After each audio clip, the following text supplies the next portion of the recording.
Hello everyone, this is December 28th, 2020, and this is our next episode of Bell to Bell, my YouTube show reviewing the week in wrestling from, of course, the prior week. So, a lot of stuff happened in this past week, the Christmas week in professional wrestling, the last whole week of the year. So let's just get started. A lot of great action. Number one here, we're going to talk about the top 5 matches. So, once again, in no particular order, these are just the 5 matches that, out of a whole bunch of great matches, and it's across every show, all 4 shows that I watched, a lot of them. So, six-man street fight, the 6-man tag street fight that we had on Raw with Keith Lee, Drew McIntyre, and Sheamus taking on AJ Styles, Miz, and Morrison. Fantastic match. Thoroughly enjoyed it from start to finish. And at first I thought it was going to be one of those kind of like cheesy street fights, but no, it was actually pretty decent and a lot of story in between Sheamus and Keith Lee, as well as with Drew McIntyre. You know, that's kind of a trio that I would like to see, and it looks like they're actually kind of gunning for this. I would like to see them, you know, in a World Championship, a WWE Championship match at Royal Rumble, and I think that's kind of where they're headed. At least it looks like that. So, very, very interesting seeing that. Also, Asuka and Charlotte defending their women's tag team titles against Peyton Royce and Lacey Evans. This was surprisingly good. Actually, both women's tag team matches of the night were really good. You had earlier in the night Nia Jax and Shayna taking on other opponents. What was it? Mandy Rose and Dana Brooke, I do believe. So that was great too. They're really taking the women's tag team division seriously, and I thoroughly enjoyed it. Every match of the women's division of this night was spot on, really good. Also, on NXT, Rhea Ripley versus Dakota Kai. Now, only because I had to only find 5 matches for this segment, I wasn't able to put more from NXT in this show, but this was my favorite match of the night. Another really good match was Adam Cole versus Velveteen Dream. Really good. It almost beat Rhea Ripley versus Dakota Kai in this, but I had to put Kai and Ripley in this because it was, I think, the best match of the night of NXT. Also, another great match was Timothy Thatcher versus Leon Ruff. Really good. I mean, they put Ruff over Thatcher. Of course, mixing Ciampa into that, but great, solid show for NXT. I'll talk more about that here momentarily. Also, Roman Reigns versus Kevin Owens to start out SmackDown. SmackDown actually drew the highest rating, I believe, of the year. Actually, ever since SmackDown went to Fox, drew its highest rating. Over 3 million people average watched the show. I believe it started out, the first hour was over 4 million people watched it, and it kept just under 3 million people in the last hour, so averaged out to just over 3 million. So, absolute excellent show, and I'll talk more about that here soon. But Kevin Owens versus Roman Reigns, a great way in that cage match to start off the show. A really good match. And then we had, also from SmackDown, the Women's Tag Team Championship match, a triple threat elimination match. Really good. Asuka and Charlotte defending against the teams of Carmella and Bayley and Bianca Belair and Sasha Banks. Really good match. Excellent all around. I can't say enough good things about what they're doing with the women's division. They're doing even better, and that's just, it's insane to think about. So, loved all 5 of those matches, and there were more to mention. Like I almost mentioned Big E, his lumberjack match against Sami Zayn for the Intercontinental Championship, the main event of the night. That was really good. Also, you had a really good match with Daniel Bryan on the show. That it wasn't a title match or anything, but it was just a really good match to put in there. So the whole show was just start to finish excellent. I just could only fit so many times, and I didn't want to take up all the spots with SmackDown because I almost did. So, best backstage moment of the week, I think was, this was actually tough because there were quite a few good backstage segments, but I think that the best one was Xia Li and Boa, their training seemingly getting finished. Like they're hardened warriors at this point, and looks like they're going to be unstoppable at the start of the new year. So, looking forward to seeing what they're doing there because these guys, I think, are coming into 2021 and kind of own it. So, glad that they're doing something significant with Xia Li. And this new Boa guy I'm interested to see. So I don't know. It'll be cool. I like these big necks. So moving on, the best show of the week. So my rankings for the 4 shows of the week: Raw, AEW, NXT, and SmackDown are as follows. Raw, I gave a 9.73 to. It was the second lowest rated show of the week, but doesn't mean it wasn't good. It was actually decent. I saw a lot of people on Twitter and stuff saying that they didn't like the show, but me, I enjoyed it.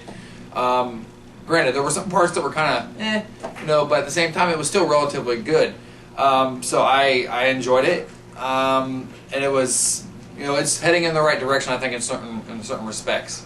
I think Raw has had a remarkable improvement over the course of the year.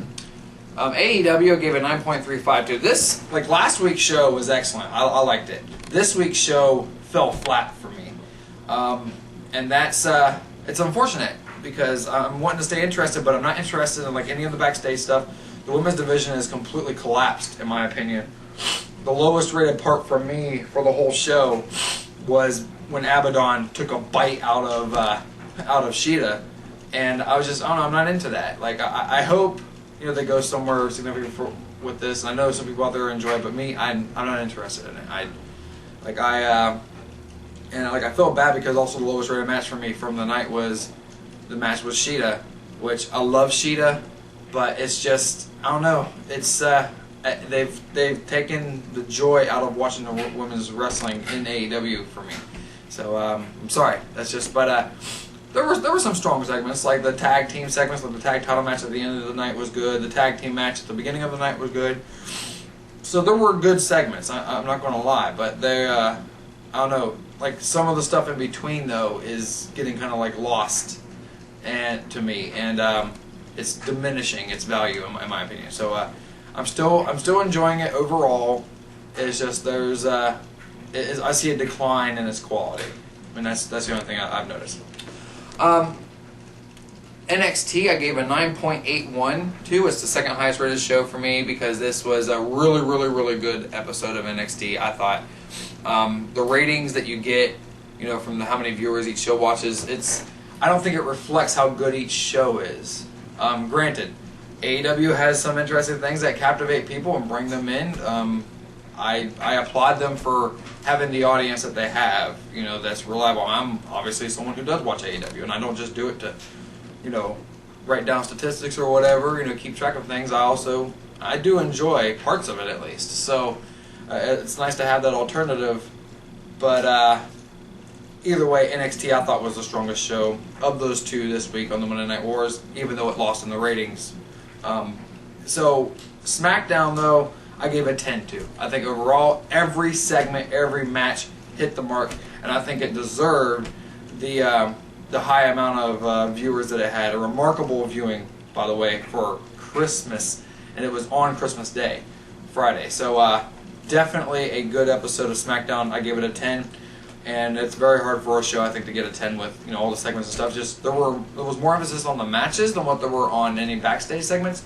And people, it kept you interested, and that was excellent. So, great work for the creative for SmackDown. Excellent work. I hope they keep it up because it was a great showing. Best heel moment of the week I thought was on SmackDown. Sami Zayn demanding respect for him being the Intercontinental Champion and the 2 Sammy Award winning. It's kind of like a callback to Owen Hart, which is funny. I love Owen Hart, and I love Sami Zayn. So all throughout the night, he's just demanding respect, and then of course he loses the Intercontinental title at the end of the night. I think Sami Zayn is excellent as a heel. There's a number of really good superstars in WWE, and Sami Zayn is one of my absolute favorites in there. So great job, Sami, for keeping me interested and making me laugh and love your character. It's been a great year for Sami Zayn. So kudos to him. Karrion Kross and Damian Priest, I think, is the fire story of the week. I thought they're doing really good. I don't know. I'm so interested in seeing their match on New Year's Evil. It's I don't know. It's going to be excellent. So many good things happen on NXT, but this right here, the Karrion Kross versus Damian Priest, it's my favorite story of the week, and that's in the midst of a lot of stories going on because we saw like the aftermath on Raw of Bray Wyatt being torched. Alexa kind of hinting at him that he's going to be coming back, and I'll be getting to that in a moment. But you also saw a number of things involving Roman Reigns and Kevin Owens. Like Roman Reigns continues to be probably the best heel in the company right now, which is saying something because Randy Orton being in the industry right now makes it hard to be the best heel, but Roman Reigns is killing it. But Damian Priest and And Karrion Kross, I think that's my favorite story, at least of this past week. So, there's that.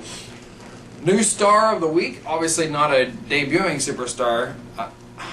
I want to give a chance to this guy. I keep forgetting his first name, but Tyler Rust, that's his name.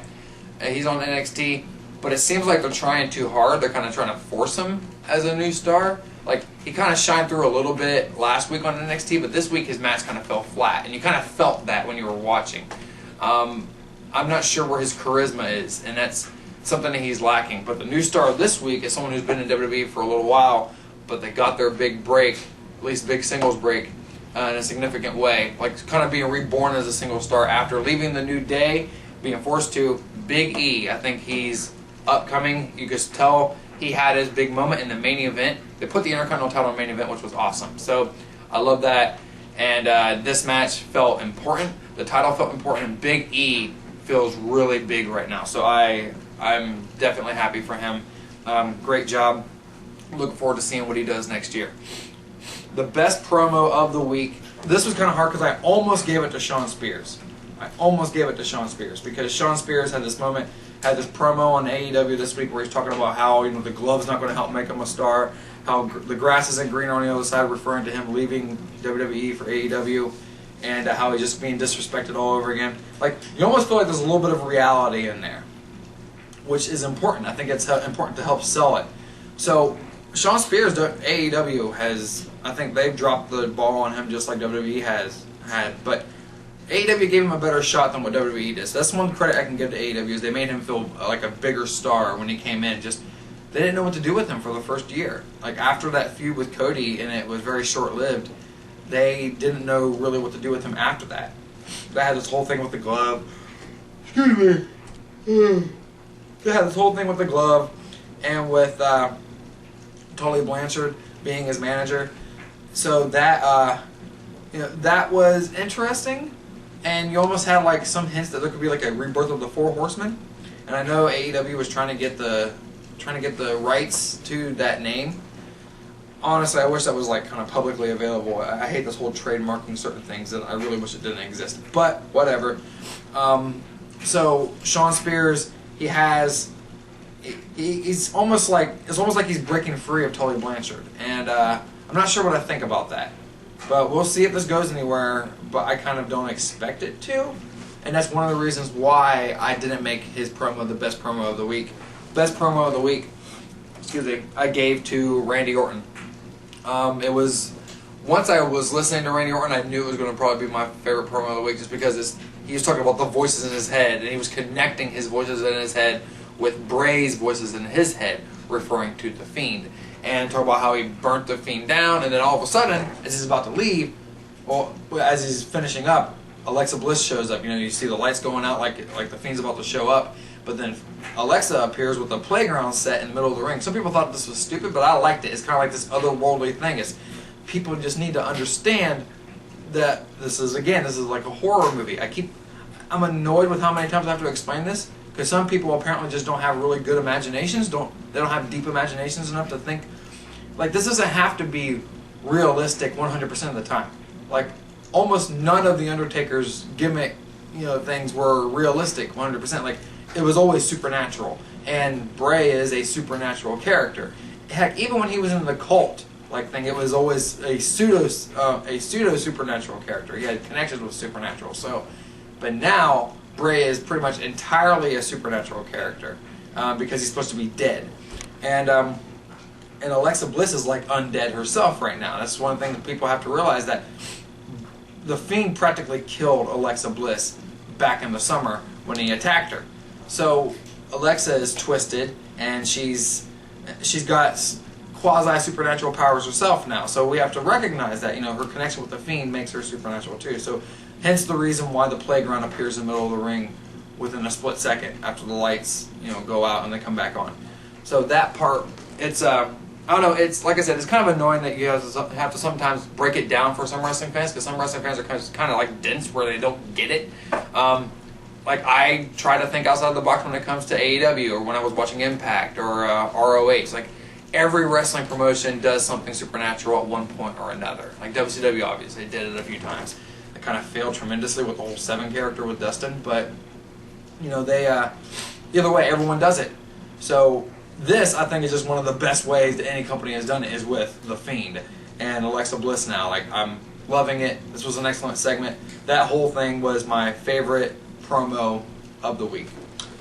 Favorite commentary moment. So there were a handful. Like, for instance, on AEW, I liked Eddie Kingston saying repeatedly, "Shut up, Shivani," when Shivani wasn't even saying anything. There was also a moment on NXT when Wade Barrett said, you know, that they have reinforced tables on NXT because the tables just wouldn't break. Poor Killian Dane. God, that had to hurt. But probably my favorite moment, not probably, my favorite commentary moment of the week was from Samoa Joe. He actually had 2 moments, but one in particular was when he was, Charlotte was talking about her partnership with Asuka and how they punched each other repeatedly in the face in the past, and how they're now, like, how they trust each other and how they have this bond. Well, Samoa Joe made a comment on commentary. He said, "I've never felt that way about someone I've punched in the face multiple times. I died." Like, it was the way he said it. When he said, "I've never felt that way about anyone I punched in the face multiple times." Like, I loved it. And Samoa Joe gives these one-liners at times, and it just he's excellent at his job. It's just sometimes he doesn't get enough appreciation, but we knew earlier on this year when he was doing actually late last year when he was having to do commentary when he was injured, up through earlier this year, that he is a keeper on commentary if he's never able to get back to the ring. I want him to be back in the ring because I love his in-ring action, but he's great on commentary too.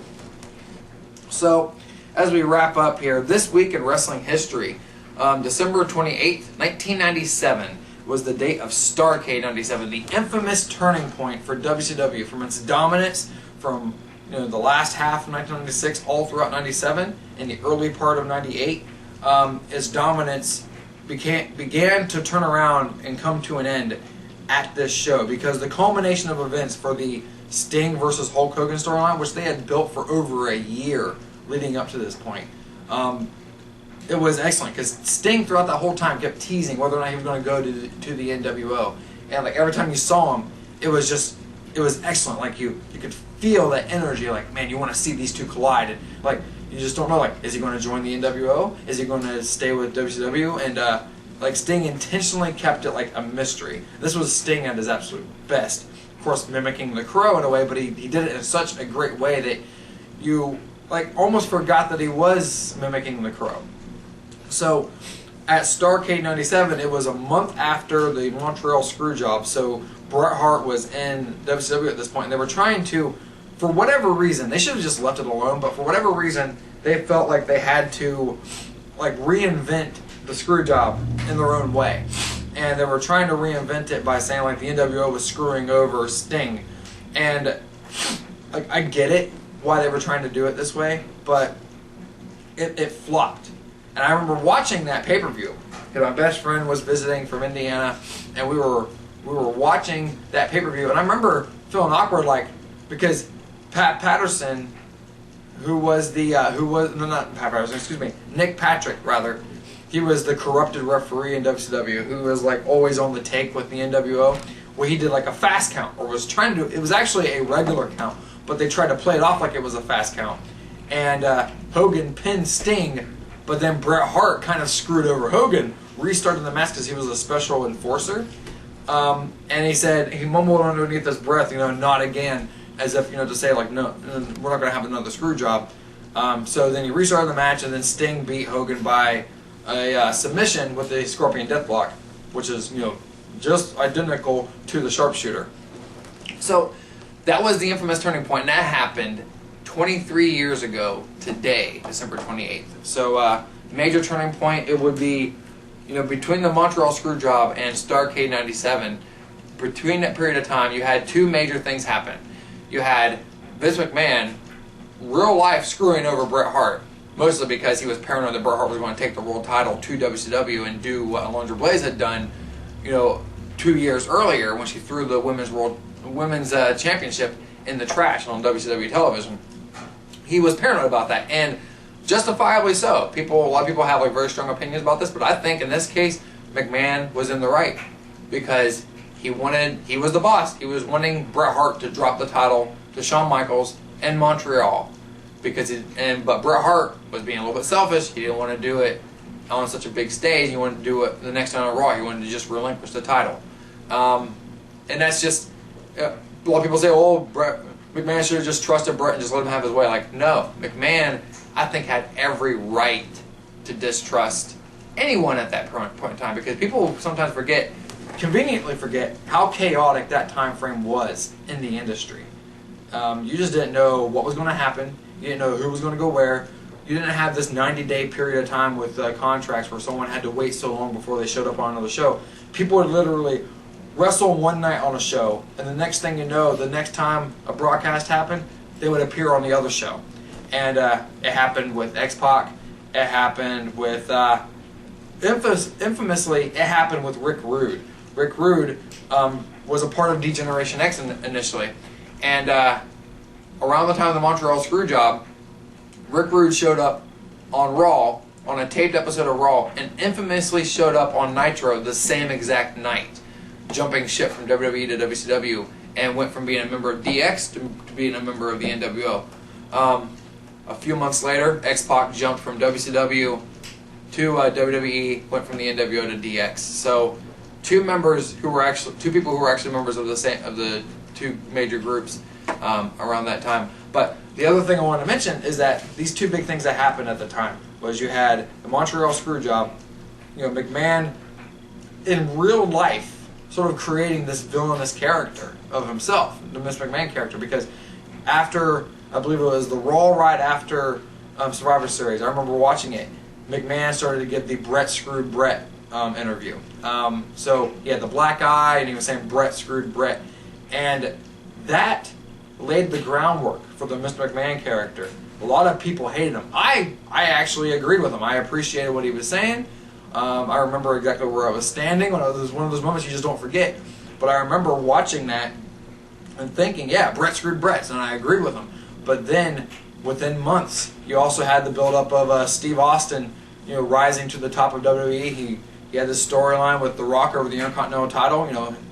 Austin had been spending months trying to recover from his injury that he sustained at SummerSlam '97 when Owen Hart gave the pile driver to him, sort of an inverted pile driver. It looked kind of like a tombstone, but he sat down and he hurt Austin's neck, and Austin's career almost ended. But Austin, trying to fight back, infamously started giving the stunner to all these officials. Gave it to Jim Ross, gave it to other of the who would later become stooges of WWE. He gave it to Commissioner Sergeant Slaughter.